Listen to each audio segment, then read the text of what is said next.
नीती बडवे लिखित मुसाफिरी या पुस्तकाच्या प्रकाशनासाठी आपण सर्वजण इथे जमलो आहे. तुम्ही बहुतेक सर्वजण लेखिकेला आणि साधना प्रकाशनाला ओळखणारे आहात. त्यामुळे एका अर्थाने हा खूप चांगला स्नेहमेळावा पण होणार आहे. नीती बडवे यांची ओळख जर्मन भाषेच्या प्राध्यापक ही तर सर्वांच्या मनात आहेच, परंतु एकूणच भाषा आणि भाषाशास्त्र अर्थातच मराठीसह या संदर्भात त्यांचं लेखन, त्यांच्या भूमिका, त्यांचे विचार याच्याशी पण आपण कमी अधिक प्रमाणात परिचित आहोत. त्यांनी जर्मन भाषेतही लेखन केलं आहे, मराठीमध्येही केलं आहे. साधारणतः 10 वर्षांपूर्वी त्यांच्या एका पुस्तकाचं प्रकाशन बहुधा याच हॉलमध्ये आपण केलं होतं, बिकट वाट या नावाचं. मुळात ते जर्मन भाषेतलं पुस्तक होतं, म्हणजे जर्मन भाषेत लिहिलेलं होतं. त्यांनी स्वतः अभ्यास आणि संशोधन करून, फील्डवर्क करून, आणि बिकट वाट हे वेगवेगळ्या आर्थिक स्तरातून आलेल्या, परंतु ग्रामीण भागातून आलेल्या, कठीण परिस्थितीचा सामना कराव्या लागलेल्या महिलांची कहाणी होती.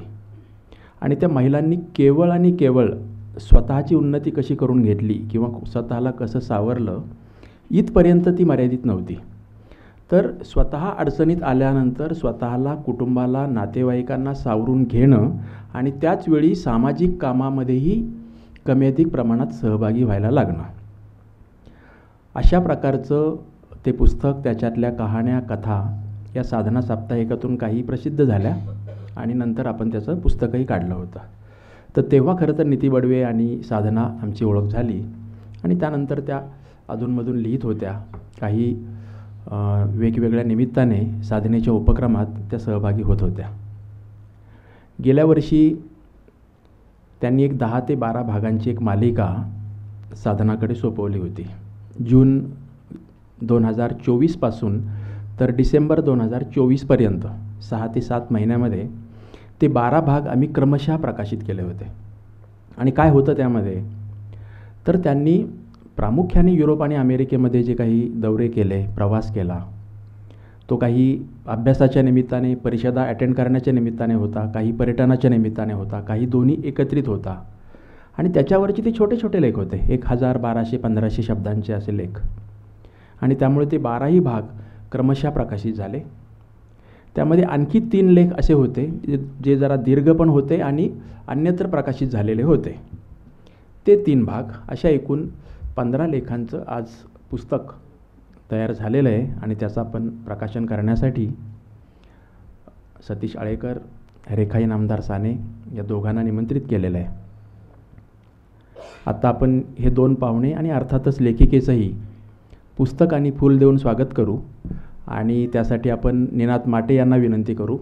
निनाद माटे हे नीती बडवे यांचे बंधू, परंतु केवळ तसं ते नातं नाही, तर त्यांच्या संपूर्ण लेखन, वाचन आणि एकूण घडणीमध्ये कमी अधिक प्रमाणात भावाचं योगदान असतं, मदत असते, सहभाग असतं. महत्त्वाचं म्हणजे अशा प्रकारच्या कामामध्ये जे एक प्रेम असतं हे व्हावं. तर म्हणून निनाद यांना आपण विनंती केली की तुम्ही जरा स्वागतपर पण काहीतरी बोलावं आणि पाहुण्यांचं स्वागतही करावं. तर सर्वप्रथम सतीश आळेकर आणि रेखाताई यांचं एक फूल आणि पुस्तक देऊन ते स्वागत करतील.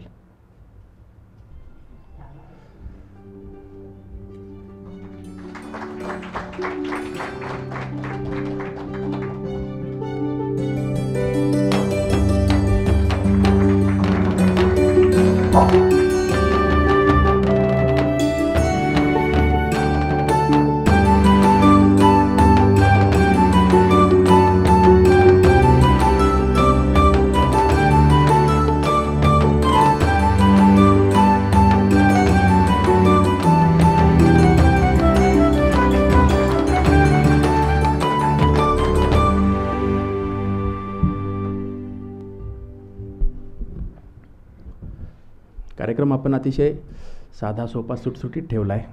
आता निनाद माटे, खरं तर या दोघांची ओळख आहेच, परंतु त्या ओळखीच्या निमित्ताने थोडंसं अधिक काहीतरी त्यांना व्यक्त होता येईल.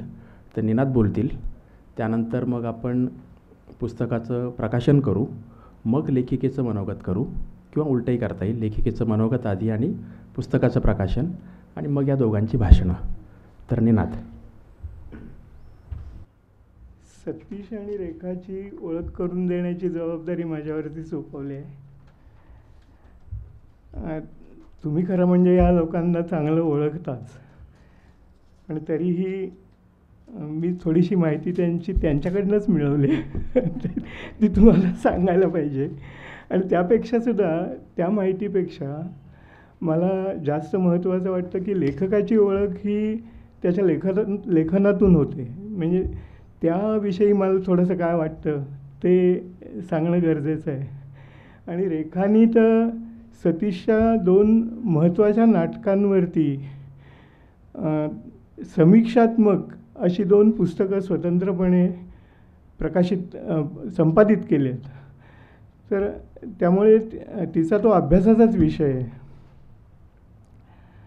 तर सतीश आळीकरांची आणि रेखाची माझी ओळख कशी, तर हे उगाचच असं त्याचं कारण आहे.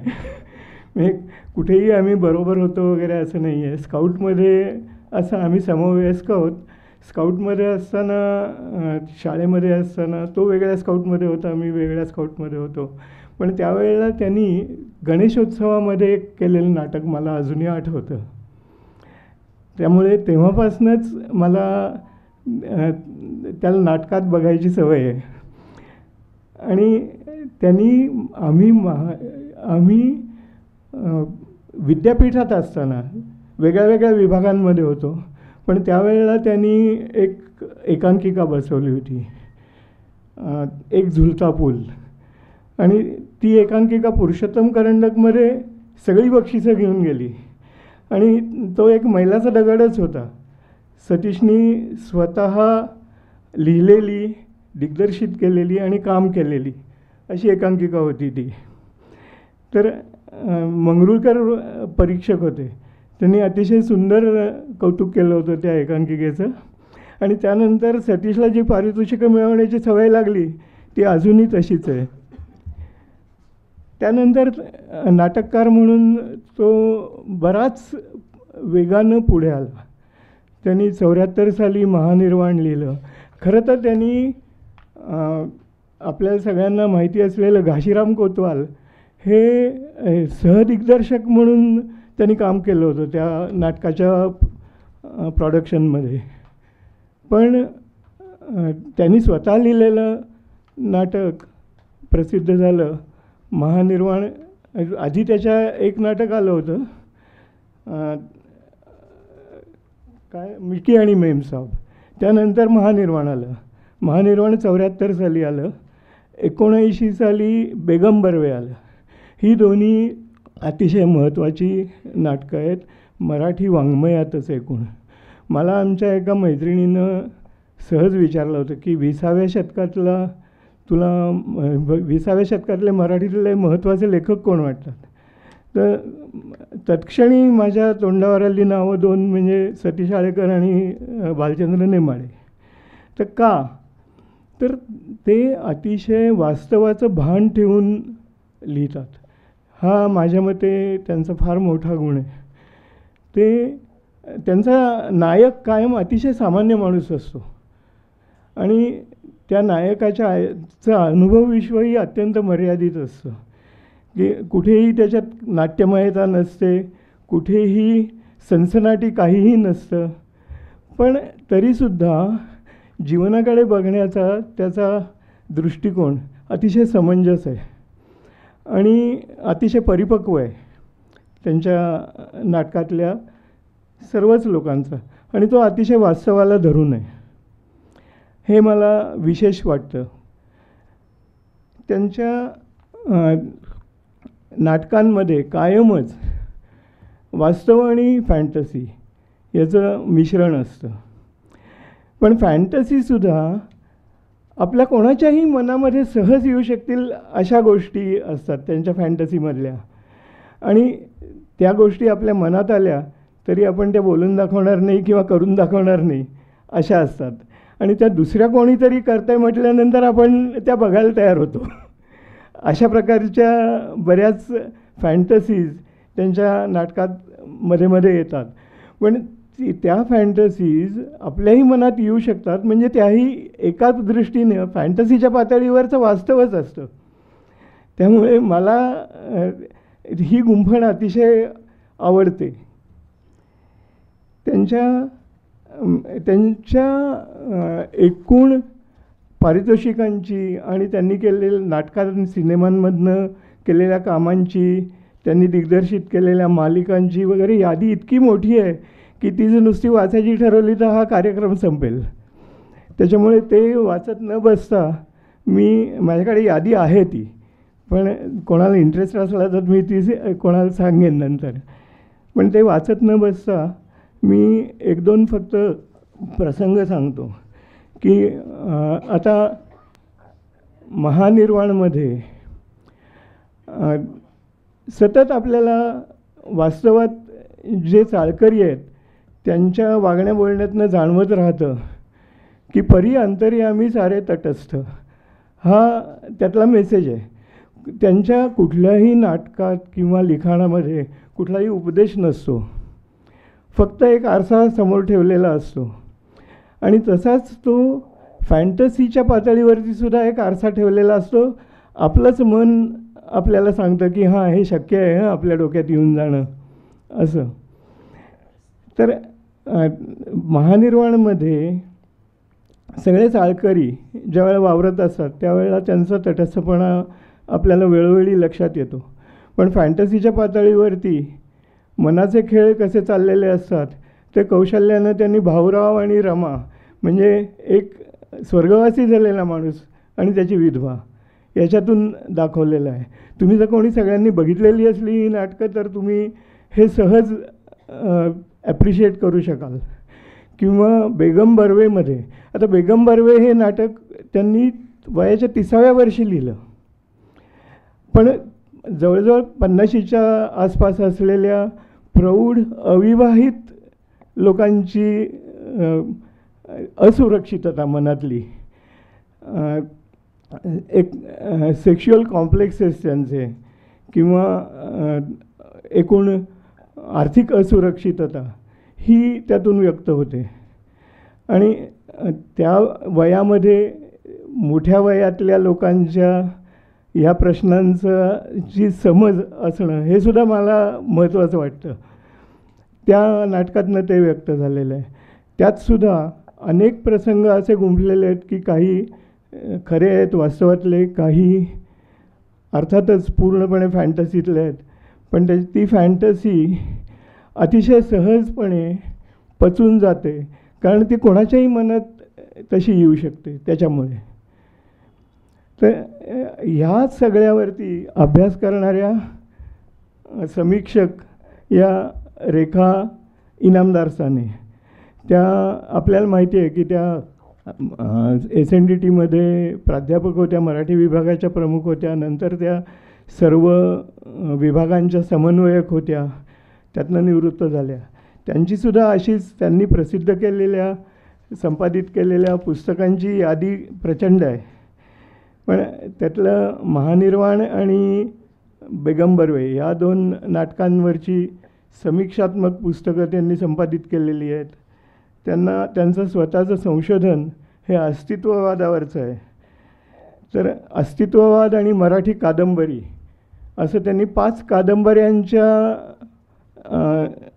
निरूपणातनं पुस्तक लिहिलेलं, वाचनीय अत्यंत. अस्तित्ववाद ही पाश्चात्य कल्पना आहे, पण आपल्याकडे सुद्धा अनेक लेखकांच्या लिखाणातनं ती बघता येते. त्याप्रमाणे त्यांनी काही समीक्षात्मक अशी पुस्तकं लिहिलेली आहेत. नंतर अनेक कथांची त्यांनी संपादनं केलेली आहेत. स्वतः अनेक मासिकांमध्ये लेख लिहिलेले आहेत. 100च्या वर त्यांचे लेख प्रसिद्ध आहेत झालेले. काही व्यक्तिचित्र लिहिलेली आहेत. शशी भावे, मालती बेडेकर, प्रभाकर आणि कमल पाध्ये यांच्यावरती त्यांनी व्यक्तिचित्र लिहिलेली आहेत.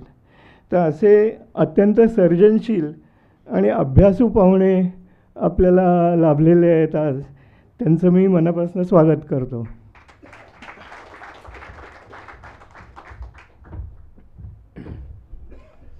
आता आपण 2 पाहुण्यांच्याबद्दल ऐकलं.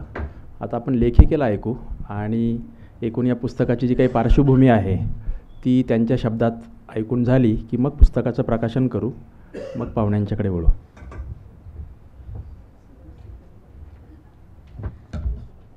मंचावरचे मान्यवर आणि मित्रमैत्रिणींनो, प्रेक्षकांमध्ये इतक्या मैत्रिणी आणि मित्र आहेत याचा मला खूपच आनंद होतो आहे. मला संपादकांनी 10 मिनटं दिली आहेत, पण मी 15 मिनटं घेणार आहे. तिथपर्यंत तुमचा पेशन्स टिकेल असं मला वाटतं, कारण हे मनोगत जरा विस्तारलेलं आहे. या पुस्तकामध्ये आज ज्याचं प्रकाशन होत आहे त्या मुसाफिरी या पुस्तकामध्ये माझे परदेशातले अनुभव आहेत, पण पहिल्या 12 लेखांमध्ये मी जिथे परिषदेसाठी गेले होते त्याचेच फक्त अनुभव आहेत. आणि परिषदांसाठी मी आणखीनही बऱ्याच ठिकाणी गेले होते, पण ते काही सगळे अनुभव लेखांमध्ये सांगितलेले नाही आहेत. नंतरचे 3 लेख जे जास्तीचे ह्या पुस्तकामध्ये घातलेले आहेत ते म्हटलं तर गोळाबेरीज किंवा एक क्रॉस सेक्शन आहे की या सगळ्या वर्षांमध्ये मला जे अनुभव आले त्याच्यातनं साकारलेले आहेत. म्हणजे अमुकच एका स्थळावर किंवा अमुकच एका अनुभवावर लिहिलेले नाही आहेत, तर त्याचा व्याप जास्ती मोठा आहे आणि समारोपही सविस्तर केलेला आहे. सगळ्यात महत्त्वाची गोष्ट म्हणजे प्रोफेसर हर्षे यांची त्याला प्रस्तावना लाभली. प्रोफेसर हर्षे हे स्वतः अलाहाबाद युनिव्हर्सिटीचे व्हाईस चान्सलर होते आणि ते तिथून रिटायर झाले. पण त्याहीपेक्षा महत्त्वाचं म्हणजे त्यांना आंतरराष्ट्रीय संबंधांचं खूप ज्ञान आहे, अनुभव आहे, कारण ते वेगळ्या वेगळ्या आंतरराष्ट्रीय सांस्कृतिक कमिट्यांवर किंवा राजकीय कमिट्यांवर त्यांनी काम केलेलं आहे आणि स्वतः खूप प्रवास केलेला आहे. तर त्यांनी माझे पहिले काही लेख वाचल्यानंतर मला आपण कॉन्टॅक्ट केला होता. त्यांचा SMS आला, मग आम्ही फोनवर बोलायला लागलो आणि त्यांनी जवळजवळ प्रत्येक लेखानंतर काही ना काहीतरी कॉमेंट पाठवली होती. त्याच्या आधी त्यांची माझी ओळख नव्हती, पण मला असं वाटलं की इतक्या अनुभवी माणसांनी जर का प्रस्तावना लिहिली तर किती छान होईल. त्याच्यामुळे मी त्यांना फोन केला आणि त्यांना विचारलं की असं असं आहे, तर तुम्ही प्रस्तावना लिहाल का. आणि माझा भाग्ययोग असा होता की ते हो म्हणले आणि त्यांनी प्रस्तावना लिहिली. तर ही प्रस्तावना समारोप आणि इतर लेख ही जास्तीची माहिती या पुस्तकामध्ये आलेली आहे. जे लेख साधना साप्ताहिकात प्रसिद्ध झाले होते त्याच्या पलीकडची माहिती आहे. खूप कॉन्फरन्सेसमध्ये इंटरनॅशनल कॉन्फरन्सेसमध्ये भाग घेतला, पण 2020 साली मी असं ठरवलं होतं की ह्याच्यापुढे कॉन्फरन्सेस करायच्या नाही, ह्याच्यापुढे कॉन्फरन्ससाठी पेपर लिहायचा नाही आणि प्रवासही करायचा नाही. 2020मध्ये शेवटची कॉन्फरन्स करायची ठरवलं होतं. ती नेमकी इटलीमध्ये होती आणि इटलीमध्ये त्यावेळेला महामारीने हाहाकार माजवलेला होता. खूप लोक गेले. अर्थात ती कॉन्फरन्स रद्द झाली आणि त्याबरोबर मी जे जर्मनीमध्ये लेक्चर सिरीज ऑर्गनाईज केलेली होती ती पण रद्द झाली. पण त्याच्यानंतर मी असं ठरवलं होतं की मला जे लिहायचं आहे ते मी लिहीन आता, केवळ कॉन्फरन्सेससाठी लिहिणार नाही. आणि त्याच्यातनं मग मराठीची पुस्तकं साकारली पहिली 3, जी भाषा, मराठी भाषा आणि भाषांतर या विषयांवरची पुस्तकं आहेत. तिचं 2 वर्ष त्याच्यावर मी काम केलं. त्याच्यानंतर आता हे मुसाफिरी येते आहे. या सर्व पुस्तकांची पहिली प्रिंटआउट माझी मैत्रीण अंजली मुळे हिने केलेलं आहे. अतिशय चिकित्सक पद्धतीने ते वाचून मला अनेक सूचना केल्या आहेत, त्याबद्दल मी तिचे आभार मानणार नाही आहे, तिच्या ऋणात राहणार आहे. तर मुसाफिरी हे जरी का नाव मुसाफिरी असलं तरी हे प्रवास वर्णनच आहे असं नाही आहे. खरं सांगायचं तर त्याचं मूळ सूत्र हे मैत्र जीवांचे हेच राहिलेलं आहे. आणि अनेक मित्रमैत्रिणींबद्दल त्यांचा परिचय होईल असे काही काही प्रसंग आहेत की ज्यातनं माझ्या मित्रमैत्रिणींची, परदेशी मित्रमैत्रिणींची ओळख होऊ शकते. तर माणसांनाच आणि कलाकारांना मध्यवर्ती ठेवलेलं होतं. उदाहरणार्थ म्हणजे मी पॅरिसमध्ये 3-4दा गेले, पण मला आयफेल टॉवरबद्दल लिहावं असं वाटलं नाही. माझ्या तिथल्या होस्ट फॅमिली जी होती त्यांच्याशी माझे संबंध कसे प्रस्थापित झाले याच्याबद्दल लिहिलेलं आहे, आणि रोदॅन ह्या शिल्पकाराबद्दल लिहिलेलं आहे. ते टाळू शकत नव्हते मी. किंवा प्रागमध्ये मी ज्यावेळेला पहिल्यांदा गेले 1982 साली, त्यावेळेला काफका हे नाव लोकांना माहीत नव्हतं. तर त्याचा माग काढत मी गेले आणि त्यांनी जिथे बसून काही गोष्टी लिहिलेल्या होत्या तिथपर्यंत मी जाऊन पोचले. त्याच्यानंतर परिस्थिती बदलली, पण मला काफका किंवा रोदॅन जास्ती महत्त्वाचे वाटले. तर सगळी वर्णनं ही काही प्रवास वर्णनं नाही आहेत.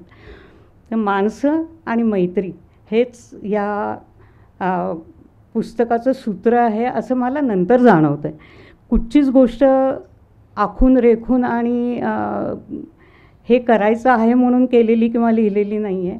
जे आपसूक आलं आणि जे आपसूक घडत गेलं आणि जे लिहिताना मला वाटलं की हे सांगावंसं वाटत होतं ते मी ह्याच्यातनं फक्त सांगितलेलं आहे. आता हा मैत्रीचाच धागा मी जरा पुढे ओढते आणि खरं म्हणजे सगळे औपचारिक संकेत मोडून मी आपले जे आदरणीय पाहुणे आहेत त्यांचा एकेरीच उल्लेख करणार आहे. तर सतीशला म्हणजे काय, एक तरुण मुलगा स्टेजवर फोल्डिंग लोखंडी खुर्ची घेऊन नाचत नाचत येतो,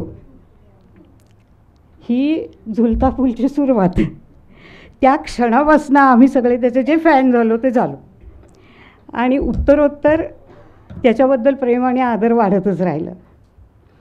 तर त्यांनी आजच्या प्रसंगी येऊन पुस्तकाचं प्रकाशनाच्या वेळेला अध्यक्षस्थान स्वीकारावं असं मनात होतं. मी त्याला फक्त म्हटलं की तू 19-20 तारखेला आहेस का पुण्यामध्ये? तर तो म्हटला हो आहे.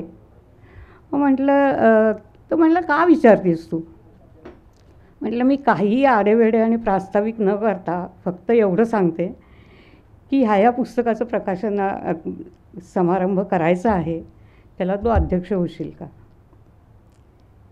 मी म्हटलं अजून मी हॉल बुक केलेलं नाही आहे किंवा संपादकांशी हॉल आणि वेळेबद्दल बोलले नाही आहे, फक्त ते 19-20 तारखेला पुण्यात आहेत हे माहिती आहे मला.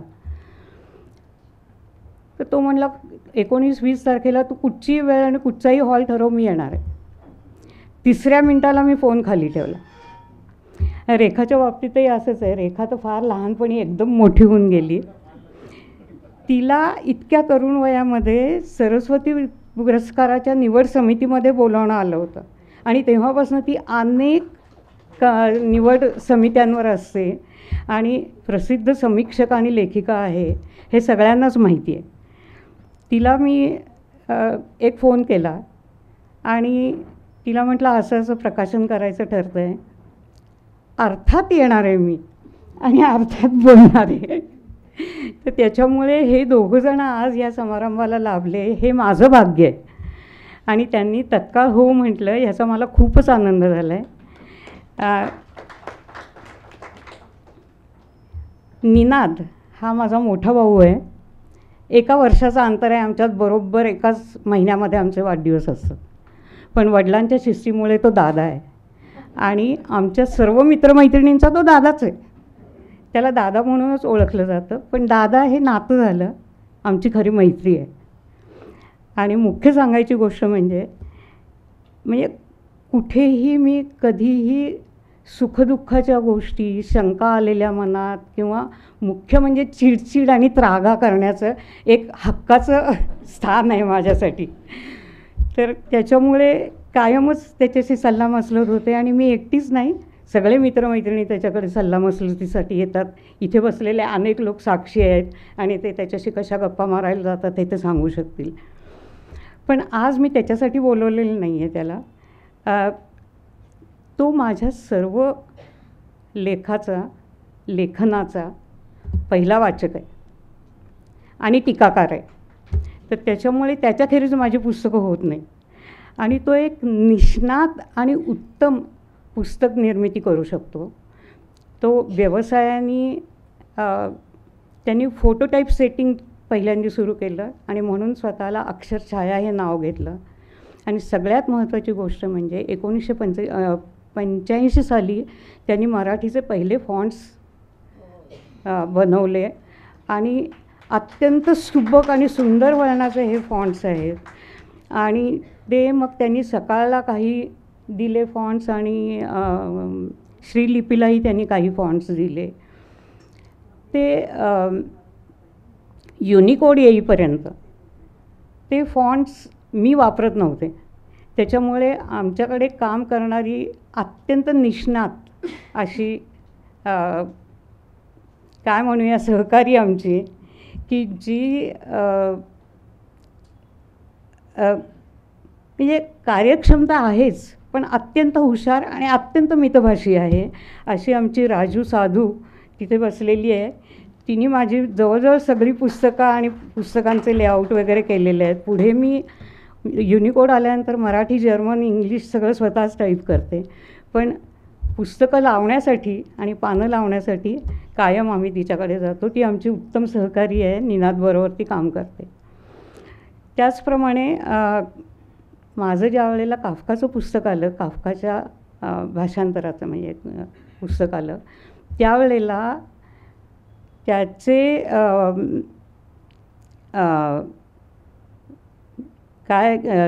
सगळं पहिलं काम हे निनादकडे झालं होतं, टाईप सेटिंगपासनं सगळं. आणि ते काम माझी बहीण आणि आली आहे ना इथे जयू अनघा जोशी हिनी त्या काफकाच्या पुस्तकाचं टायपिंगचं काम केलं होतं निनादच्या फॉन्टमध्ये. आणि माझ्या PhDचं पण थिसिस तिने टाईप केला होता. त्या काळात डॉट मॅट्रिक्स होतं, माझ्याकडे कॉम्प्युटर पण नव्हता आणि मी टाईपही करत नव्हते. त्याच्यामुळे मी ह्या सगळ्या मुलींमुळे मला माझी पुस्तकं किंवा लेख लिहिणं आणि प्रसिद्ध करणं खूपच सुकर झालं. आणि याच्यासाठी मी माझ्या भावाची पण अत्यंत ऋणी आहे.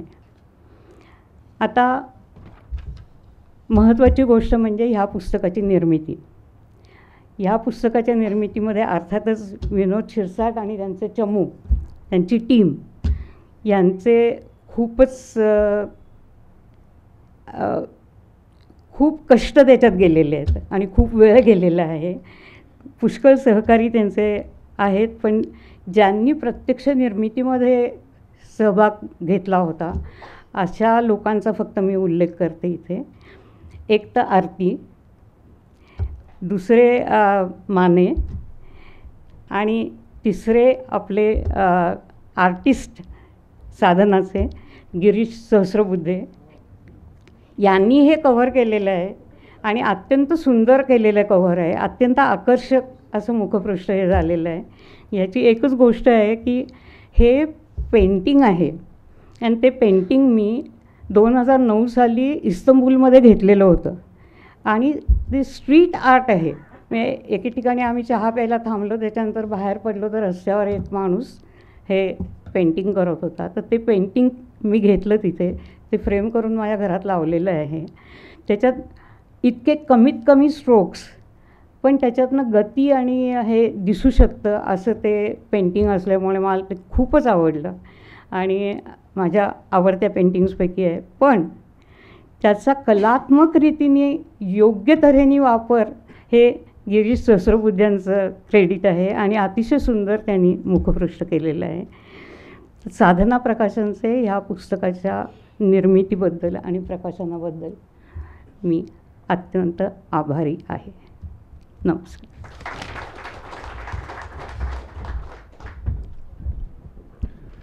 तर अशा या पुस्तकाचं प्रकाशन करावं अशी विनंती सतीश आळेकर सर आणि रेखाताई दोघांनाही करतो.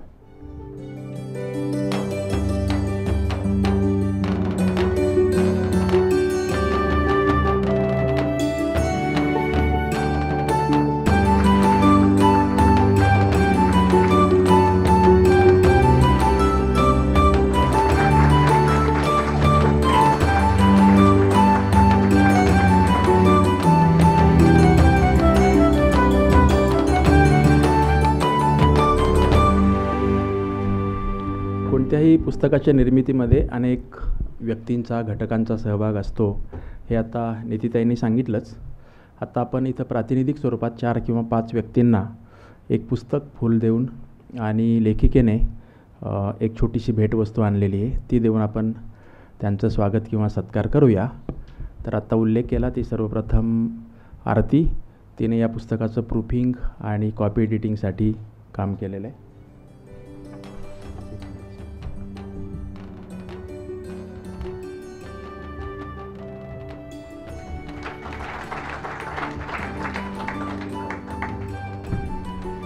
त्यानंतर गिरीश सहस्रबुद्धे यांनी मुखपृष्ठ आणि मांडणी सजावट हे केलेलं आहे.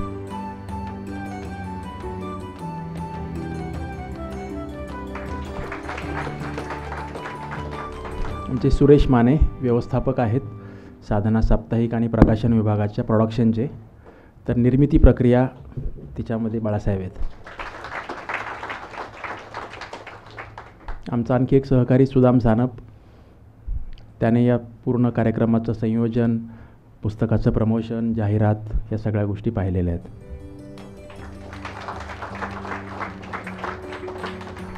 नंतर आजच्या या कार्यक्रमाला अंजलीमुळे येणार आहेत हे मला माहीत नव्हतं, तर आपण त्यांचंही एक पुस्तक आणि फूल देऊन तो स्वागत करूच.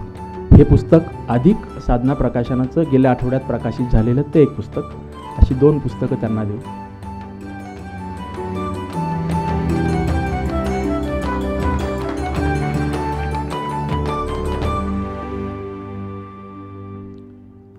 आणि आता आपण पहिल्यांदा रेखाताईंना ऐकू, नंतर आळेकर सरांना. इथे उपस्थित असलेल्या सगळ्या मान्यवर व्यक्ती आणि मित्र हो, पहिल्यांदा मी खूप आनंद व्यक्त करते. नीती, तुझं अभिनंदन करते मनापासून. आणि मी तिला नीती असं म्हणते कारण ती मैत्रिणी आणि तिने मगाशीच सांगितलं की मैत्र्या महत्त्वाच्या, त्याच्यामुळे मी तिचं अभिनंदन करते. दुसरं अभिनंदन मी शिरसाट तुमचं पण करते. का माहिती आहे का, की तुम्ही असं पुस्तक आम्हाला दिलं आहे की जे खरोखर वाचायचंच होतं आणि जे आठवड्याभरापूर्वीच प्रकाशित झालं आहे ते चित्रपटांविषयी. खूप वेळा काय होतं माहिती आहे का, की खूप गोदामात पडून राहिलेली आणि कोणीही वाचणार नाही अशी पुस्तकं भेट म्हणून दिली जातात. त्या पार्श्वभूमीवर हे इतकं चांगलं पुस्तक तुम्ही भेट दिलं आहे की वा वा वा असंच मला झालं. त्यामुळे तुमचं मी खरंच मनापासून अभिनंदन करते. आता सगळे तर मित्रमैत्रिणीच आहेत समोर आणि इतके विद्वान चेहरे आहेत की मी काय बोलणार असं मला झालं आहे, पण तरी माझ्या सवयीप्रमाणे मी सगळं लिहून काढलेलं आहे. आपल्यामध्ये ज्या गोष्टी आणि जे गुण तसूभरही नाहीत ते ज्याच्यामध्ये किंवा ज्याच्यामध्ये पुरेपूर आहेत अशा व्यक्तींचं मला नेहमी आकर्षण वाटलेलं आहे आणि त्यांच्याविषयी विस्मयसुद्धा वाटलेलं आहे. आता नीतीचा चेहरा बघा तुम्ही, तिच्या चेहऱ्यावर इतका निश्चयी भाव असतो की ज्याचं मला फार आश्चर्य वाटतं. म्हणजे ती जेव्हा म्हणते की मी हे आगामी काळात करणार आहे तेव्हा ती खरंच करते. त्याप्रमाणे तिने हे पुस्तक प्रकाशित केलं आहे आणि पुढे तिने समारोपात दिलं आहे की तिला काय काय करायचं आहे. तर त्याच्यामुळे हे जे तिचं वैशिष्ट्य आहे, कामाला बसणे म्हणजे बसणे बैठक मारून. आता या वयात असे 2 शब्द मी वापरत नाही, तर त्यामुळे मला तिच्याविषयी फार आदर वाटत आलेला आहे. मुसाफिरी हे पुस्तक तसं बघितलं तर अत्यंत छोटेखानी आहे आणि आटोपशीरसुद्धा आहे. 120 पृष्ठांचं पुस्तक आहे, पण त्याचा जो परिघ आहे तो खूप मोठा आहे, केवढा तरी विस्तारलेला आहे. कारण नीती ही सावित्रीबाई फुले पुणे विद्यापीठाच्या जर्मन विभागाची विभाग प्रमुख होती, तिथे प्राध्यापक होती. परकीय भाषा शिकवणाऱ्यांना त्याचा एक फायदा हा नेहमी आणि आपसूक होतो, तो म्हणजे त्यांना परदेशामध्ये सहजपणे जाता येतं विविध अभ्यासक्रमांसाठी, विविध चर्चासत्रांसाठी आणि विविध परिषदांसाठी. त्यामुळे त्या त्या देशांमध्ये जाण्याची संधी ही त्यांना खूप चांगल्या निमित्ताने उपलब्ध होते. उलट मराठीची चर्चासत्र ही सातारा, सांगली, कोल्हापूर, नांदेड, औरंगाबाद अशा ठिकाणी होतात. त्याच्यामुळे तिन्ही जी गावं, जी शहरं, जे सगळं दिलेलं आहे ते मराठीच्या प्राध्यापकांना तर शक्यच नाही सहजी बघायला मिळणं. आणि मला नेहमीच असं वाटत आलेलं आहे की जगातला सर्वात उंच डोंगर बघा किंवा जगातलं सर्वात खोल जलाशय बघा, अशा तऱ्हेच्या सहली खूप असतात. पण खरोखर जर परदेशात जायचं असेल तर ते शिकायला जावं, शिकवायला जावं, अशा गोष्टींसाठी जावं. तर उदाहरणार्थ हे पहा, मिशिगन विद्यापीठ, काय कळणार तुम्हाला ते विद्यापीठ बघून. पण नीती खूप चांगल्या चांगल्या निमित्ताने गेली. याचं कारण तिने आपला अभ्यास पण शेवटपर्यंत म्हणजे आत्तापर्यंत चालू ठेवलेला आहे. विविध भूमिकांनी ती तिथे गेली.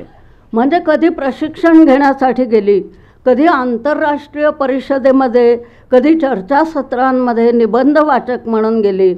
हे तिला अधिकृतपणे जाता आलं आणि राहता आलं. आणि मी जे आत्ता म्हटलं ना की ती बुद्धिमान किंवा आवडीने या क्षेत्रात आलेली आहे, त्याची साक्ष मी सगळा परिचय तिचा वाचला जो शेवटच्या पानावर दिलेला आहे. कित्येकदा असंही होतं की आपल्या जवळचं असतं कोणीतरी आणि त्यामुळे आपण इतकं गृहीत धरतो की याने काय जर्मनमध्ये MA केलं, त्याने काय फ्रेंचमध्ये डॉक्टरेट केलं. पण सगळे फ्रेंचमधले डॉक्टरेट सारखे नसतात आणि हे आत्ताच्या काळात तर फारच खरं आहे. त्यामुळे तिचा जो परिचय शेवटी दिलेला आहे ना, तो मला फार महत्त्वाचा वाटला. आता तुम्ही ज्या कारणाने जाता ते कारण जर का योग्य असेल, जर वैध असेल, तर खर्चाचा कुठलाही भार तुमच्यावर पडत नाही. हे युरोपात जाण्यासाठी तो फारच आवश्यक आहे. कारण मध्यमवर्गीय माणसाला ही सगळी चैनच आहे आणि ती न परवडणारी आहे. पण तिच्या बाबतीत सुदैवाने तसं घडलेलं नाही. त्यामध्ये पुन्हा तिला सर्व तऱ्हेच्या शैक्षणिक कामामध्ये रस आहे, गती आहे आणि त्यामुळे तिने मिळालेल्या प्रत्येक संधीचं सोनं केलं आहे किंवा परदेश असल्यामुळे आपण चीज केलं आहे असं म्हणूया. आता स्वाभाविकच या पुस्तकाचे तिने 2 विभाग केलेत, परिषदांच्या परिसरात आणि पर्यटनाच्या परिघात. हे जरी असं विभागलेलं असलं तरी जवळपास अख्खा युरोप खंड आणि त्यातले अनेक भाग हे तिने अनेक वेळेला पालथे घातलेले आहेत. त्यातही केवळ जर्मनी, फ्रान्स, स्वित्झर्लंड, ऑस्ट्रिया असे देशच नाहीत, तर म्युनिक, बर्लिन, साल्झबर्ग, म्हणजे तिने जो लिहिलं आहे ते त्याप्रमाणे जाल्सबर्ग, आणि मला माफ करा कारण ह्यातले उच्चार हे मनातल्या मनात करता करता सुद्धा मी थकून गेले. ब्रेमन, पॅरिस, व्हिएन्ना, त्यामुळे मी ही नावं अशीच उच्चारणार की सातारा, सांगली, कोल्हापूर, कारण तीच मला जास्त ओळखीची आहेत. त्याच्यानंतर हे बरं, ही शहरं तर येतात, पण राची कधी ऐकलंय का आपण?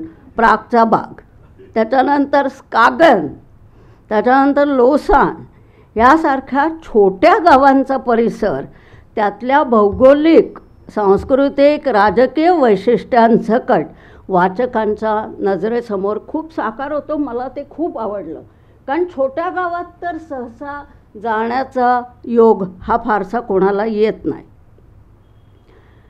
अशी जरी संधी कोणाला मिळाली तरीसुद्धा तिथली स्थानिक भाषा अवगत नसेल तर संवाद साधून त्या त्या ठिकाणचा गतकालीन वारसा किंवा वर्तमान जाणून घेण्यात असंख्य अडचणी येतात. शिवाय तुम्हाला जरूर तर विद्यापीठीय चौकट जी असते ती लवचिक करून घेऊन तिथली विद्यापीठं, तिथली कला, तिथलं साहित्य, तिथली आणि युरोप असल्यामुळे चित्रकला, शिल्पकला याचे सगळ्याचे दाखले तिने जागोजागी दिलेले आहेत. काही ठिकाणी तर नीतीने फार छान साम्यस्थळंसुद्धा सांगितली आहेत. म्हणजे ऑरोविलची एका ठिकाणचं साम्य कसं आहे हे फार छान आलेलं आहे. किंवा काही जगप्रसिद्ध शिल्प आणि त्याच्यामध्ये फोटो पण तिने आहे त्याच्यामध्ये, रोदाचं कॅथेड्रल आणि द थिंकर. आणि मला एक आठवण झाली ती सांगितल्याशिवाय राहवत नाही की फार पूर्वी म्हणजे 77-78 साली माधव वाचवल यांनी रोदांच्या त्या थिंकर आणि कॅथेड्रलविषयी टिळक स्मारक मंदिरात ती शिल्प का महत्त्वाचे आहेत आणि का जगप्रसिद्ध आहेत याचं इतकं उत्तम रसग्रहण त्यांनी केलं होतं. त्या काळात तर फारच कमी लोक जाऊन ती बघायचे आणि ज्यांनी वाचलेलं आहे त्यांना हे माहीत असणार की आचवल हे फार मोठे वास्तुविशारद होते आणि फारच उत्तम समीक्षक होते. त्यामुळे त्यांनी आस्वादक बुद्धीने केलेलं जे सबंध रसग्रहण होतं रोदाचं ते फार ते शिल्पाचे जे फोटो दिलेले आहेत ते बघून ते आठवलं. किंवा ग्योथेचं Faust, ब्रेस्टचं 3 penny opera, Zubin Mehta यांचा वाद्यवृंद ह्याच्याविषयी मात्र मला असं वाटलं की ब्रेस्टचं उदाहरणार्थ 3 पेनी ऑपेरा जे पुलंनी पुढे 3 पैशाचा तमाशा केलं आणि त्याच्याविषयी मला आठवतं की माणूसमध्ये त्यावेळेला असं लिहून आलं की मूळ 3 पेनी ऑपेरा हे म्हणजे झणझणीत रस्सा आहे आणि पुलंनी त्याचं केलेलं नाट्यरूपांतर म्हणजे भेंडीची बुळबुळीत भाजी आहे. त्या दृष्टीने नीती मला असं वाटलं. आणि तू आगामी याच्यामध्ये कदाचित याचा विचार कर की 3 पेनी ऑपेरा काय किंवा फाउस्ट काय किंवा या ज्या तू एका ठिकाणी ग्युंथर ग्रासचा पण उल्लेख केलेला आहे. तर हे जे खरोखरच श्रेष्ठ अशा प्रकारचे लेखक आहेत यांच्या ज्या मूळ साहित्यकृती आहेत त्याच्याविषयी जर काही असं लिहिता आलं तर फार बरं होईल. त्यामुळे हे रिल्केबद्दल पण त्यांनी फार चांगलं लिहिलं आहे. आणि काफकाबद्दल तर प्रश्नच नाही. काफकाबद्दल नीतीचं एक स्वतंत्र पुस्तक आहे आणि तेही फार वाचण्याजोगंच आहे.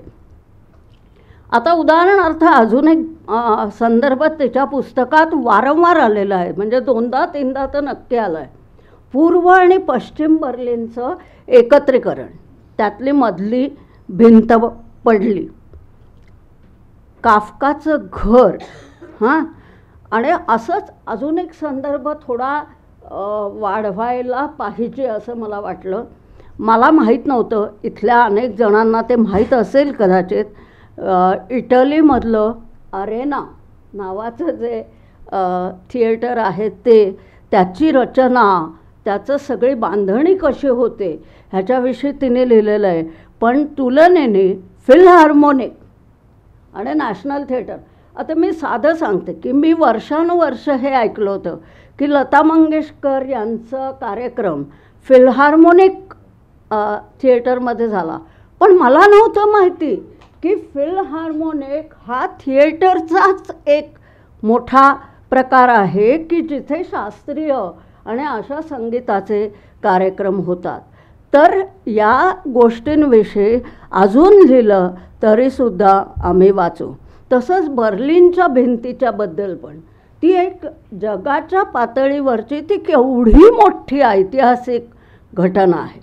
पूर्व जर्मनी आणि पश्चिम जर्मनी एका ठिकाणी तिने फारच म्हणजे कासावीस करणारा उल्लेख केलेला आहे की ती गाडीत बसून सफरचंद आणि सँडविच खात होती आणि लोक तिच्याकडे बघत होते. दुसऱ्या महायुद्धाच्या काळामध्ये युरोपमध्ये किती भयावह स्थिती होती आणि पिढ्याच्या पिढ्या कशा बर्बाद झाल्या आणि त्याचा परिणाम तिथल्या सगळ्या कलानिर्मितीवर कसा झाला हे अतिशय वाचायला त्रास देणारी अशी गोष्ट आहे. आणि एका ठिकाणी एका संदर्भाच्या बाबतीत छळ छावण्या त्याच्या बाबतीत तिने जे लिहिलं ते मला अगदी पूर्ण जाणवलं, पटलं की एका ठिकाणी तिने त्या पाहिल्या, पण तिने असं लिहिलं आहे की माझ्याच्याने ते पुन्हा पाहावलं नाही. इतक्या वर्षानंतरसुद्धा ज्याने तो इतिहास वाचला आहे, ज्याने त्या साहित्यकृती वाचल्या आहेत, त्याला गलबलून आल्याशिवाय राहत नाही. आणि हे जे संदर्भ आहेत ना, आणि त्याला खूप महत्त्व आहे. ह्याचं कारण असं की तिला मी म्हटलं तसं ती एक संधी मिळाली की आधीच्या कालखंडात ती गेली, नंतरच्या म्हणजे जवळजवळ एकेका दशकात ती गेलेली. आता तुम्ही बघा की किती बदल गेल्या 6-7 दशकात सामाजिक परिस्थितीत झाले, राजकीय परिस्थितीत, जे आपल्याला पुण्यात बसून सुद्धा जाणवतात.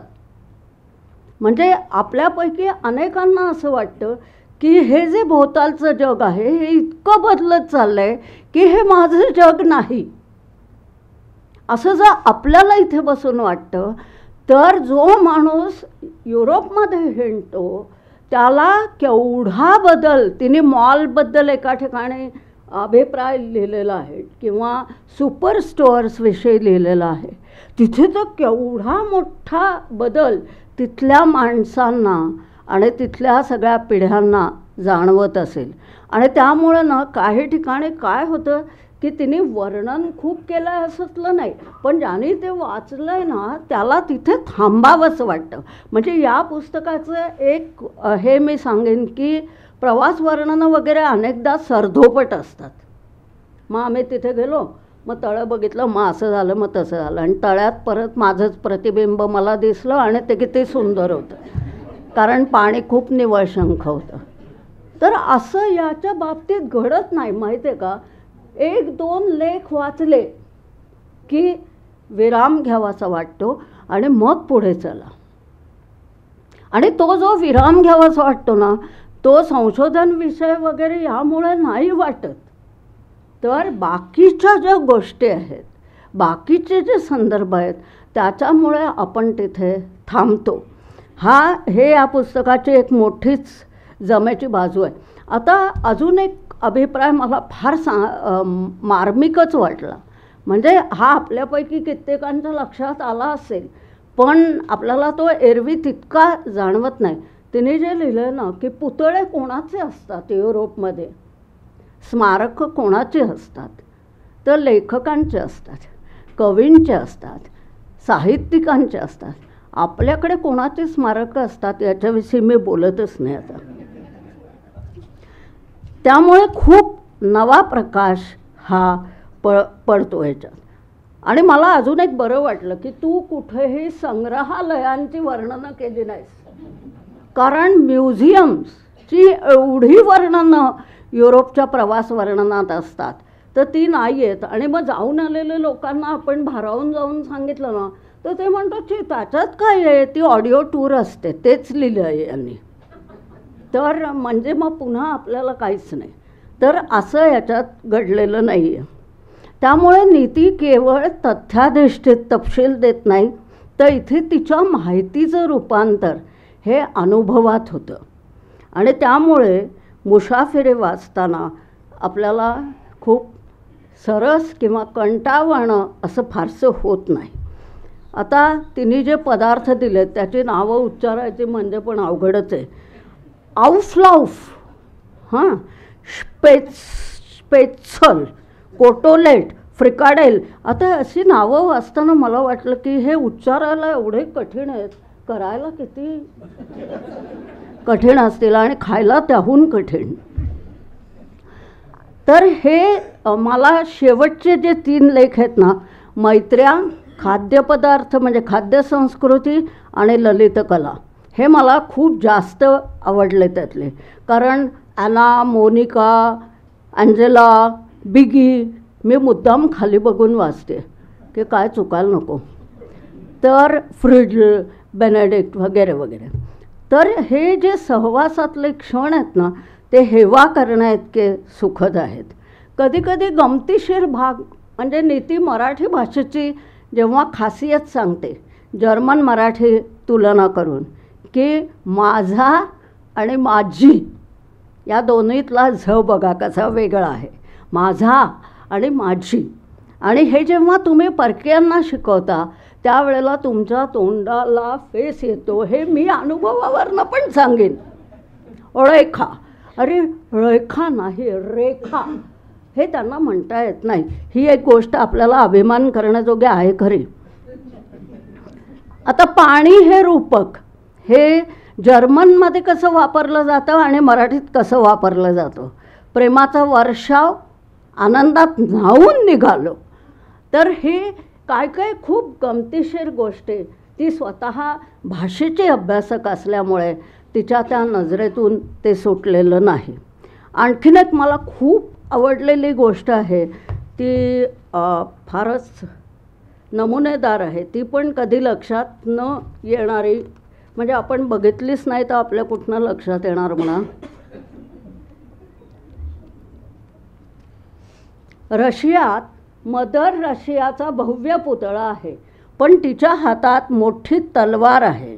भारत या मातृभूमीची आणि राष्ट्रपिता म्हणून गांधींची प्रतिमा याहून खूप वेगळी आहे आणि वेगळा संदेश देते. त्यामुळे मातृभूमी आणि पितृभूमी ह्याचे भारतीय संदर्भात बघा आणि तिकडच्या संदर्भात बघा. तर हे सुद्धा फार मार्मिक अशा प्रकारचं भाष्य आहे.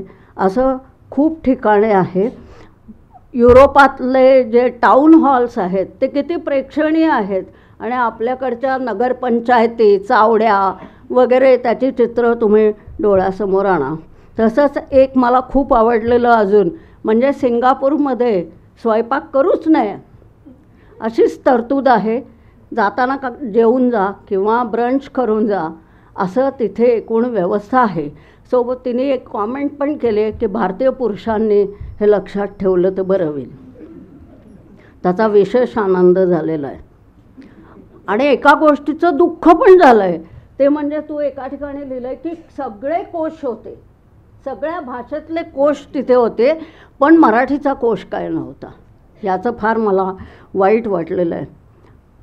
गतकाळात आणि आता वर्तमानात झालेली स्थित्यंतर ते टिपत जाते.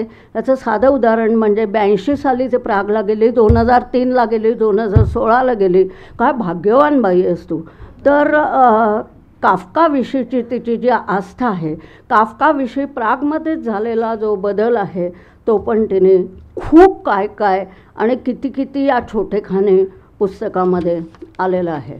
भाषा ही अतिशय प्रासादिक आहे, प्रवाही आहे. म्हणजे इतके सगळे देश, इतकं सगळं म्हणून घाबरून जाण्याचं कारण नाही. आपण वाचत जातो. काही शब्द नीती खूप छान वापरते. उदाहरणार्थ पावाची शक्ल झाली असं तिने लिहिलं आहे. त्याच्यानंतर सविस्तर स्वयंपाक केला. आणि तिसरं तर मला फारच आवडलं आहे म्हणजे तिथे बखळीसारखी जागा होती. बखळ हा शब्द आता विस्मरणातच गेलेला आहे जवळजवळ. आणखीन एक म्हणजे मी पर्यटनाला मी काय काय निमित्ताने गेले, पण ती निमित्त गौण होती. त्या निमित्ताने झालेली मैत्रीची आडपैदास खूप छान, खूप छान. जागोजागी समर्पक छायाचित्र आहेत आणि त्याच्यावरनं ते किती जाणकार आणि जागरूक आहे ते कळतं. डोळे आणि कान उघडं ठेवून, डोळस रसिकतेची धार कायम ठेवून, म्हणजे आता करतेच उल्लेख, वयाच्या 75पर्यंत तिने ही वाटचाल न थकता केलेली आहे. म्हणून मला तिचा धाक वाटला. तिचा तीक्ष्णपणाचा अनुभव पण मी घेतला आहे कधीतरी. तरीसुद्धा मला तिच्याविषयी खूप आदर आणि आपुलकी वाटत आलेली आहे. आता मी जे आरंभी म्हटलं त्याच्याकडे येते की तिने हा सगळा प्रवास एकटीने केला आहे. दूरवर जाणं आणि काही उद्दिष्ट समोर ठेवून जाणं आणि ते परत जमिनी मार्गे ती गेली आहे, जलमार्गे गेली आहे आणि हवाई मार्गे तर गेलीच आहे. असं असताना ज्या काळात भ्रमणध्वनी नावाची गोष्टच नव्हती, त्या काळात एकमेकांना संपर्क साधणं अडचणीत, किंवा अमेरिकेमध्ये असताना बसमध्ये ती एकटी आणि ड्रायव्हर असा प्रवास करणं, आणि अमेरिकेत लोकांना माहिती आहे की किती म्हणजे मैलोगणिक नुसती रानं असतात, जंगल असतं, त्याच्यातनं ती एकटी गेलेली आहे. तर या सगळ्या गोष्टी ह्या अतिशय खरोखरच म्हणजे अवघड म्हणाव्यात अशा आहेत. आणि शिवाय त्या माणसांच्यात वावरणं, त्या घरात त्यांच्याबरोबर राहणं, आत्मविश्वासाने वावरणं, आणि शिवाय परिषदांमध्ये निबंध वाचणं, हे सगळं सोपं नाही. यातलं काहीही मला जमलं नसतंच जमलं.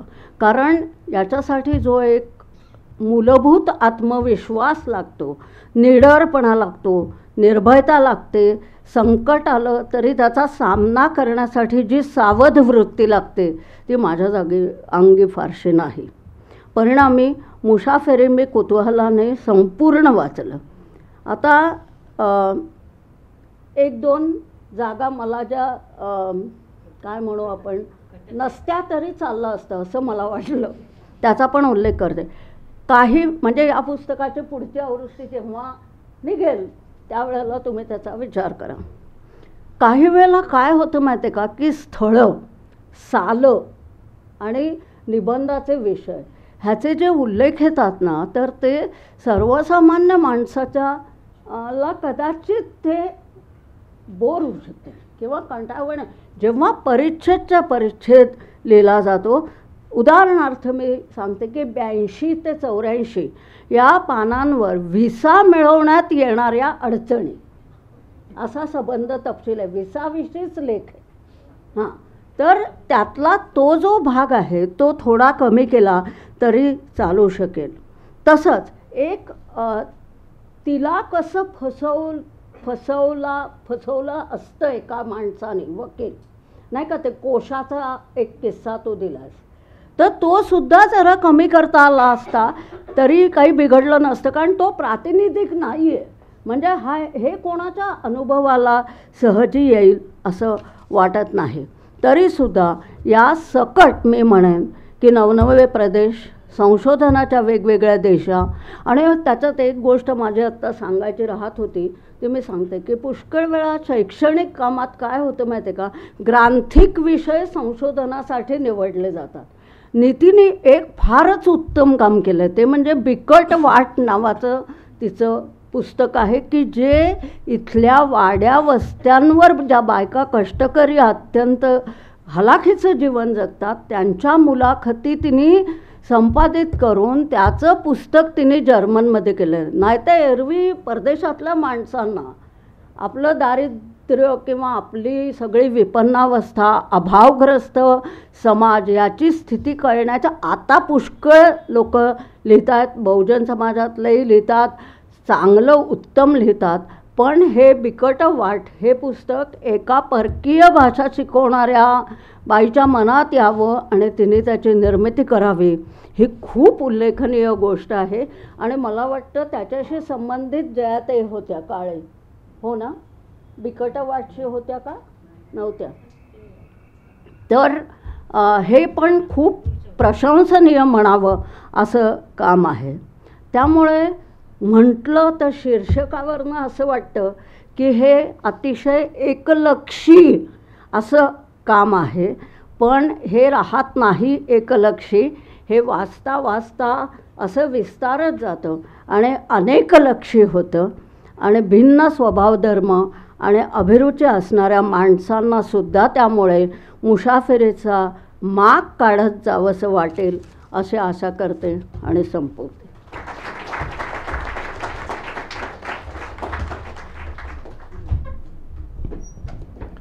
आता अध्यक्षीय भाषण सतीश शाळेकर सर.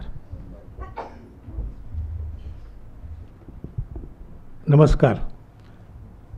खरं तर प्रकाशन झालं आणि पुस्तकाला शुभेच्छा असं म्हणून मी थांबलं पाहिजे, कारण पुस्तकावर मी बोलायचं नाही असं मी ठरवलं होतं, कारण माझी ती काही योग्यता नाही. जो विषय आहे ॲकॅडमिक त्याच्यावर रेखाने आता अतिशय चांगलं विवेचन केलं. आणि दुसरं म्हणजे आमचा वर्गमित्र राजन हर्षे यांनी इतकी सुंदर प्रस्तावना लिहिलेली आहे. अजून आमचा एक वर्गमित्र संतोष दास्ताने पण इथे बसलेला आहे. तर इतकी चांगलीच प्रस्तावना दिली. त्याच्यानंतर आता मी काय बोलणार. सुरुवातीला नीती म्हणाली की तिने फोन केला मला आणि मी लगेच हो म्हणलो. याला कारण असं होतं की मला दया आली, म्हणजे बहुतेक आगाशे आणि दिलीप प्रभावळकर नाही म्हणले असणार. कारण असे कार्यक्रम असले की माझा नेहमी 3रा नंबर असतो, त्याच्यामुळे ते नाही म्हणले असणार, त्याच्यामुळे आपण हो म्हणावं या केवळ उद्देशाने मी तिला हो म्हणालो. मी विनोद शिरसाट यांचं मनपूर्वक अभिनंदन करतो, कारण त्यांनी गेल्या काही वर्षामध्ये साधना प्रेसचं स्वरूप जे बदलून टाकले त्याला खरोखरच तोड नाही आहे. त्या साधना प्रेस म्हणजे मी जन्मापासून साधना प्रेस आणि साधना चा अंक बघतच वाढलेलो आहे शनिवार पेठेमध्ये.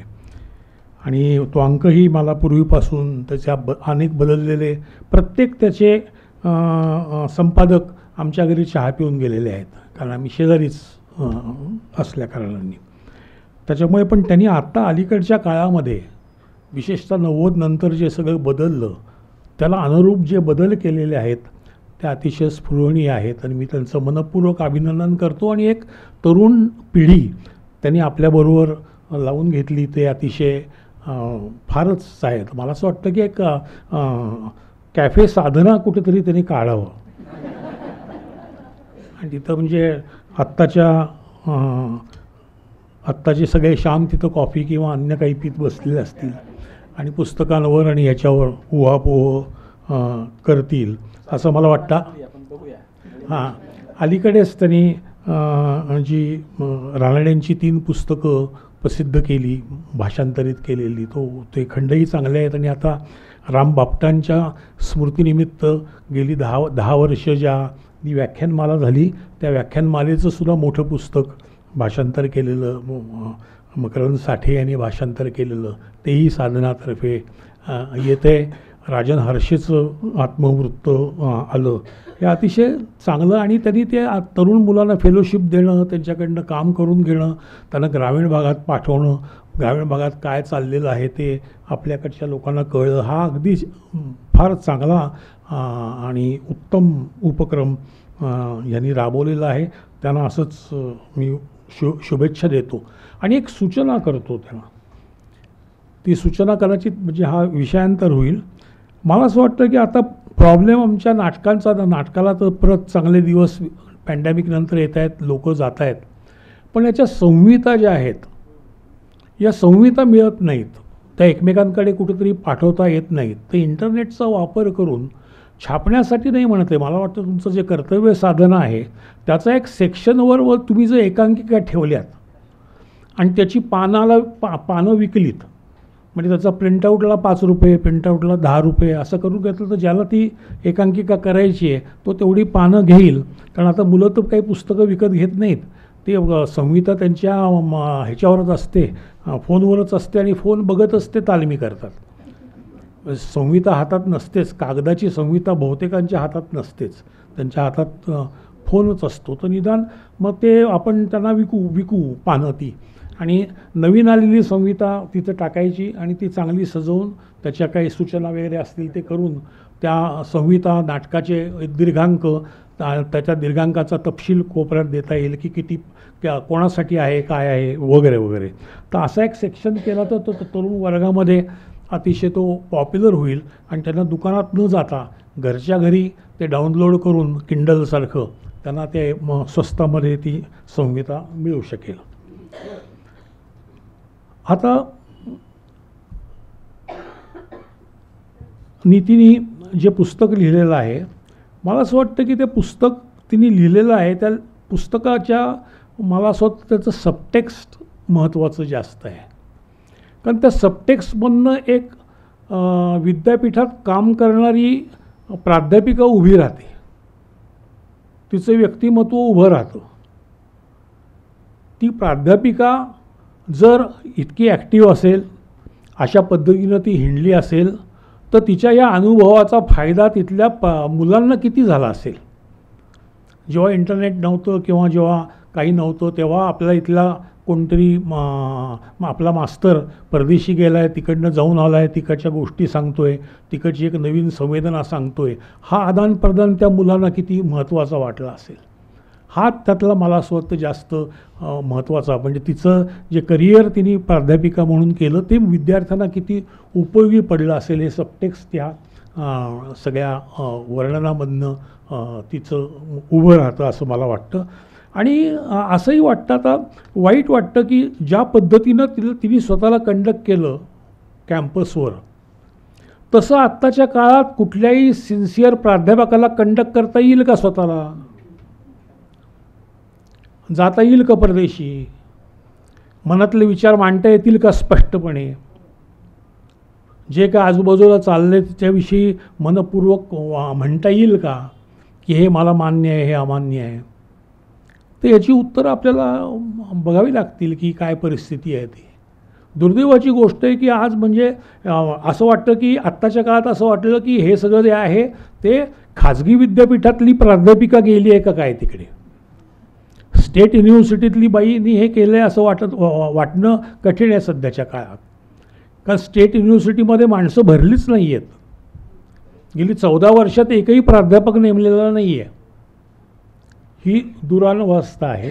तर हे गतकाळाचं वैभव ज्याला म्हणता येईल, तर तसंच हे एका बाजूनी म्हटलं पाहिजे. ही एक विदारकता आहे. ही विदारकता आहे. याच्यापासून आपल्याला आता केव्हा सुटका होईल आणि हे आपलं हायर एज्युकेशनचं सगळं जे आहे ते नवीन मास्तर मुलांना कधी बघायला मिळतील आणि रिटायर झालेले मास्तर कधी बाजूला जातील असं मुलांना कदाचित इथं होत असेल. तर एवढंच मला याच्याबद्दल बोलायचं आहे. फक्त मी 2-3 आता मुसाफिरीचं आहे म्हटल्यानंतर मुसाफिरी करणारे आम्ही नाटकातले पण असतो, ठिकठिकाणी जातो. तर ज्या वेळेला ही बर्लिन वॉल पडत होती त्यावेळेला आमचा दौरा चालू होता ईस्ट युरोपचा 89मध्ये. आणि 89मध्ये आम्ही दौरा करत असताना तिथलं सगळं जे वातावरण आहे ते वातावरण बघत होतो. बिते फेस्टिवलला युगोस्लावियामध्ये आम्ही प्रयोग केला. प्रयोग करून आम्ही दुसऱ्या गावाला जात होतो झाग्रेबला, आणि मागं वळून पाहिलं तर युगोस्लावियाचे 8 देश झालेले होते. ज्या देशाचा व्हिसा आमच्याकडे होता तो देशच नाही. अशा परिस्थितीत आम्ही प्रवास केला आणि लाइप्झिगला जवळजवळ एक लाख लोकांचे मोर्चे तिथल्या राजकीय वातावरणाच्या विरुद्ध काढलेले मोर्चे आम्ही पाहिले. नंतर युनिफिकेशन झालं आणि मला 2092ला बर्लिनला जाण्याचा योग आला नाटकं बघण्यासाठी. तर तिने जो उल्लेख केला आहे डॉयशेस थिएटर, त्या ठिकाणी मी एक नाटक पाहिलं. त्याच्याबद्दलची मी 2 गोष्टी सांगतो 2 मिनटात आणि मी संपवतो. त्या डॉयशेस थिएटरला मी नाटक पाहिलं ते कोणाचं होतं तर बर्टोल्ट ब्रेश्ट नंतर जो महत्त्वाचा नाटककार हायना म्युलर, की जो बाय चॉईस ईस्ट जर्मनीमध्येच राहिला, त्याचं नाटक होतं. आणि त्यांनी नाटक करताना असं केलं होतं की त्याचं नाटक मूळचं जे करणार होतं त्याचं नाव हॅमलेट मशीन. ते 8 पानी आहे. ते 77 साली लिहिलं. ते रिव्हाईव्ह त्यांनी आत्ता 92मध्ये करत होता. पण त्याला जोडून सुरुवातीला त्यांनी पूर्ण हॅमलेट केलं आणि नंतर इंटरवल आणि मग हे हॅमलेट मशीन. एकंदर 8 तासाचा तो कालावधी होता. त्याच्यात 1-1 तासाचे 2 इंटरवल होते. तर पहिलं जे होतं ते रेग्युलर हॅमलेट होतं. पण ते करतानासुद्धा त्यांनी काय केलं होतं रचना की प्रोसिनियम स्टाईलचं जे जुनं नाट्यगृह आहे त्यांनी मागचा सगळा जो सायक्लोरामा आहे तो सायक्लोड्रामापासून एक टार्पोलिन सुरू होतो, म्हणजे ताडपत्री सुरू होते. तो वरनं ती ताडपत्री येते खालती, तिथनं अशी ती पुढे येते. ती पुढे येऊन जवळपास जी पहिली लाईन असते ऑडियन्सची, तिथपासून ती खाली ताडपत्री जाते. आपल्या पावसात जी टाकतात ताडपत्री, की ज्याच्यावर थेंब पडला की आवाज येतो, ती ताडपत्री. आणि असं ग्लुमी वातावरण आहे. आणि मग लोकांना आत सोडतात. जवळपास 500 प्रेक्षक असतील. आणि नंतर आपल्याला लक्षात येतं की टप एक आवाज येतो, एक थेंब तिकडं पडतो, एक थेंब तिकडं पडतो, एक थेंब इकडं पडतो. आणि तसं तो असा उतार असतो स्टेजचा. त्याच्यामुळे पाणी जे आहे ते पाण्याची ओघळ हळूहळू सुरू होतात. नाटक अजून सुरू झालेलं नाही आहे. आणि एक प्रकारची ओल येते. आणि ती ओल आल्याचा सेन्स येतो. आणि ओल आल्याचा सेन्स येतो, तो आपल्या प्रत्येकाच्या अंगात येतो की ती आता ओल अशी येते हळूहळू, एक टप टप, अगदी बारीक बारीक बारीक करत करत करत खूप वेळ ते चालतं. आपल्याला वाटतं कंटाळा येतो, आता किती नाटक सुरू होणार का नाही असं वाटतं. ते पाणी खाली पडतं, ते पाणी वाहून जायची पण त्यांनी सोय केलेली असते. आणि त्याच्यानंतर ते हॅमलेट सुरू होतं जवळपास अर्ध्या तासांनी. आणि ते वाटतं की आता सगळी परिस्थिती बदललेली आहे, डायलेमा आहे हॅमलेटला, काय करायचं काय नाही, त्याचा आत्मविश्वास हा गेलेला आहे. आणि त्याच्यानंतर दोनदा इंटरव्हल होतं. आणि त्याच्यानंतर त्याचं हॅमलेट मशीन जे 8 पानी नाटक आहे ते सुरू होतं. ते नॉन लिनियर पद्धतीचं आहे. आणि काय म्हणतात पोस्ट मॉडर्न असं म्हणतात, त्या पद्धतीचं ते नाटक आहे. आणि त्याच्यामध्ये हॅमलेट हा डिसिल्युजन झालेला आहे. मार्क्सिझम आणि सोशलिझम आता कालबाह्य झालेलं आहे का काय असं त्याला वाटतं. आणि त्या दृष्टीने ते सगळी वाक्य त्यातली जी आहे ती बोलतो, त्याचा वैचारिक गोंधळ झालेला आहे.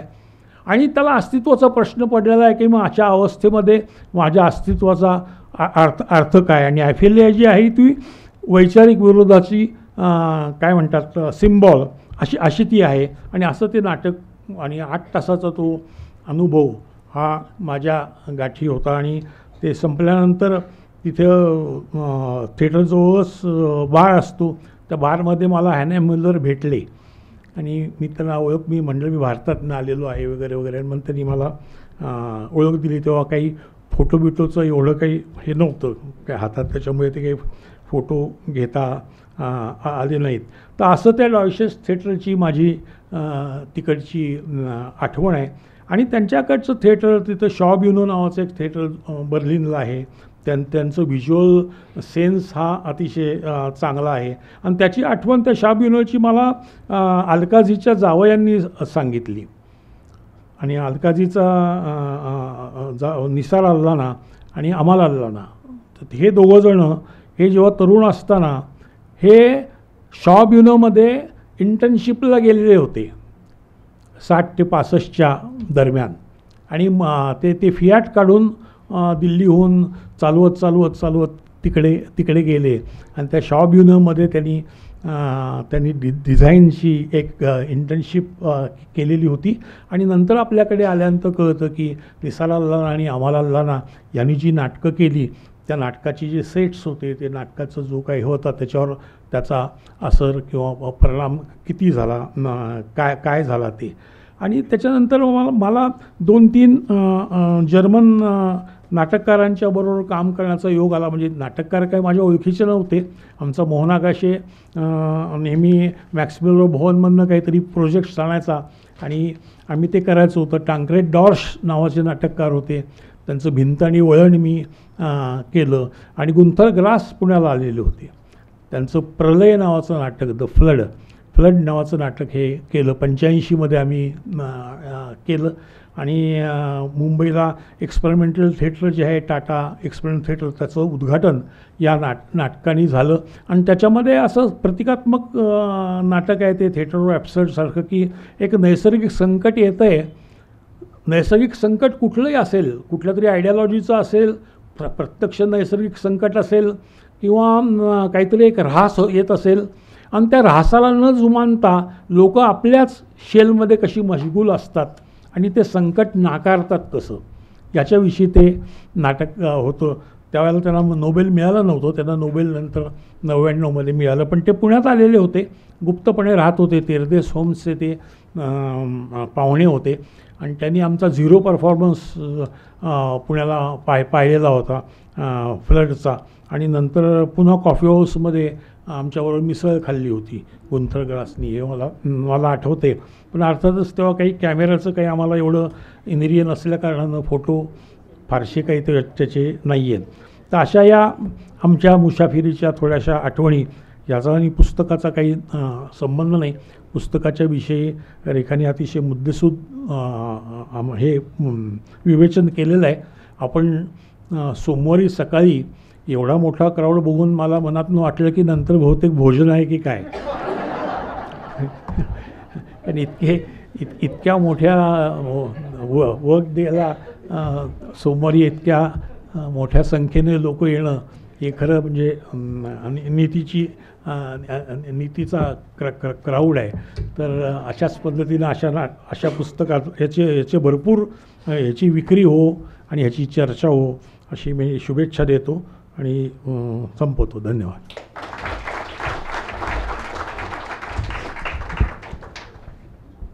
आळेकर सर म्हणाले ते बरोबर आहे की सोमवारचा दिवस आणि त्यात सकाळची वेळ असं म्हटल्यावर हा 90 लोकांचा हॉल आहे. 51 लोक आले तरी आपला कार्यक्रम समाधानकारक यशस्वी झाला असं आम्ही मानत होतो. परंतु आजची उपस्थिती ही दुप्पट होती आमच्या अपेक्षेपेक्षा. आणि त्यातलं आश्चर्य असं की नीतीताईंनी खरं तर मूळ प्लॅन केला होता की भोजन नाही पण काहीतरी सर्वांना खायला द्यावं. नंतर त्यांच्याच असं लक्षात आलं की साधनेची परंपरा ही चहा बिस्किटाची आहे, ती मोडायला नको, म्हणून त्यांनी तो प्लॅन रद्द केला. असो, तर सर्वजण इतक्या चांगल्या संख्येने अतिशय वेळेत आलात, कार्यक्रमही वेळेत संपलेला आहे. तर सर्वांचे साधना साप्ताहिक आणि प्रकाशन दोन्हीच्या वतीने मनपूर्वक आभार, धन्यवाद.